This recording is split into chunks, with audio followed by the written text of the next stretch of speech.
everybody, so I had a request on one of my videos. It was a G minor 2 octave tutorial, and someone requested that I do 3 octaves, so that's what I'm going to do today.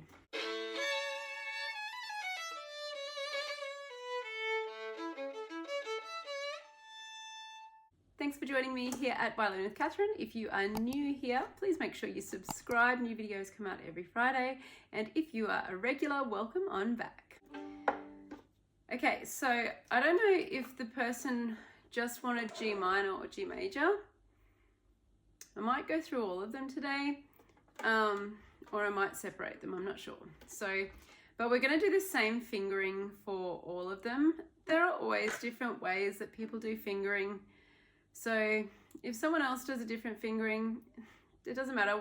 It's not right or wrong one way, but some ways are quicker.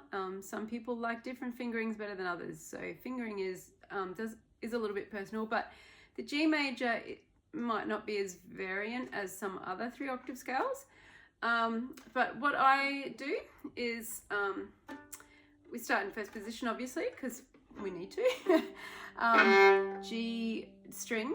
So we've got F sharp for our key signature in G major. So we're going to climb up, and I'm going to talk about my hand shapes if you're not familiar with them. I call this M for middle. The middle 2 fingers are together. So in music we have tones and semitones, also called whole steps and half steps. So I've always called them tones and semitones, but thinking whole step and half step is actually quite nice on the violin because we're literally going a whole step or a half step. So a half step is right together, the fingers are right together, or that's called a semitone. So I use these hand shapes that just help us to know, you know, where the fingers, how far the fingers have to actually go. I mean, not exactly how far, but the basic positioning of the fingers. So we have our M shape where the middle 2 fingers are together. So M for middle. Low is when the second finger goes down to the first finger. So that's what I call low. From the middle position, the third finger going up to the fourth finger, the 3 and 4 together. And our open shape is all spaces, all tones. So we're going to start with open G, first finger A natural, B natural, C natural, D natural. So we've got an M shape here. I do to get my students to use their 4th fingers in scales because I want them to make sure that they are using their 4th finger. However, for quickness, in this scale, we would not use the open string. Sorry, we would not use the 4th finger. We'd use the open D string instead. So do whatever you want. Okay, so E natural, F sharp, G. So that's all just our first position, M shape. A, either your 4th finger or your open A. And we're going A, B, C natural. So we've got our 1 and low 2 together. And then we're going to, it would be a tone to our 3rd finger D if we were to play that in first position. But we're actually going to shift up to 3rd position here. So the first finger is going to move to here where the 3rd finger is currently. So we're going to go 1, 2, shift to 3rd position on the D. So when you're practicing, you can play the D with your 3rd finger to get the location and the pitch, and then shift up to that. From here, we're going to finish that 2nd octave, 1, 2, 3, 4. So that's our high shape, 1, 2, high, 3, 4.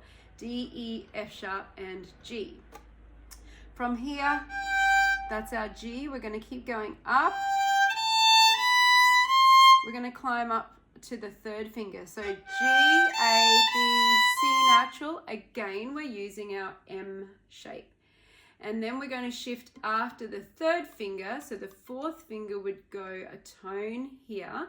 So the 1st finger is going to move from here to here.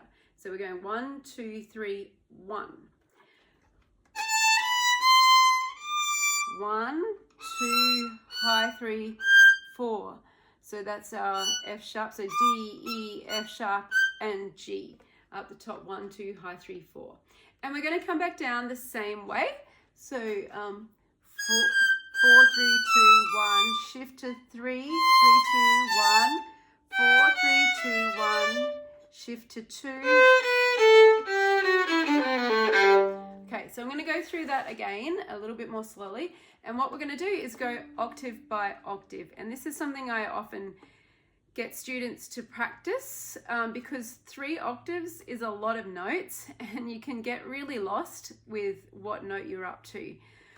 So I think if you're familiar with doing your scales, your 1 octave scales, then you know the sound of your 1 octave major scale. So it's easy to kind of tell where you're up to, where you're going to next, just by the sound.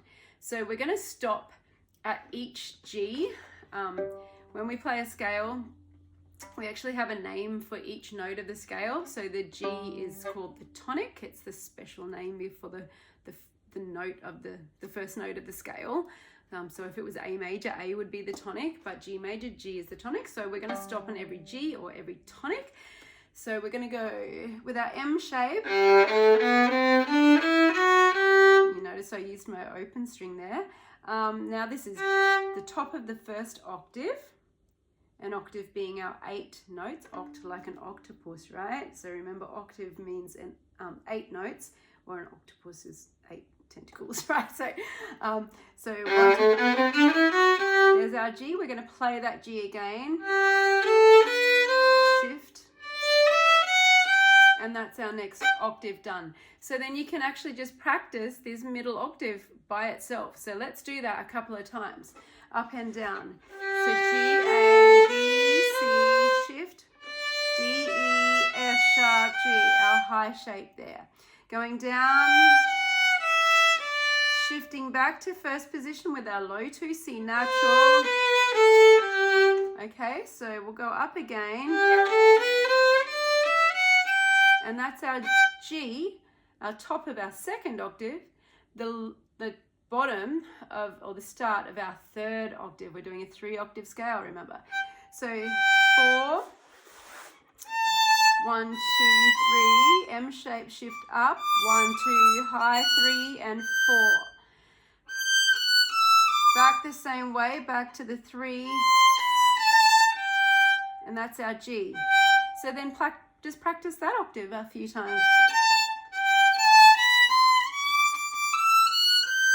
Not the best in tune one.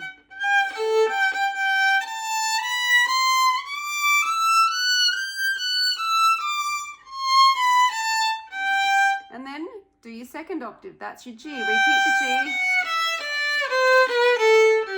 That's our G. And that's our lower octave. Shall we do it one more time? Second octave. 3rd octave. Going down. 2nd octave. Lowest octave. And there's our G major 3 octave scale. I think I'm going to do a separate video for the minors, so I'll catch you in that one.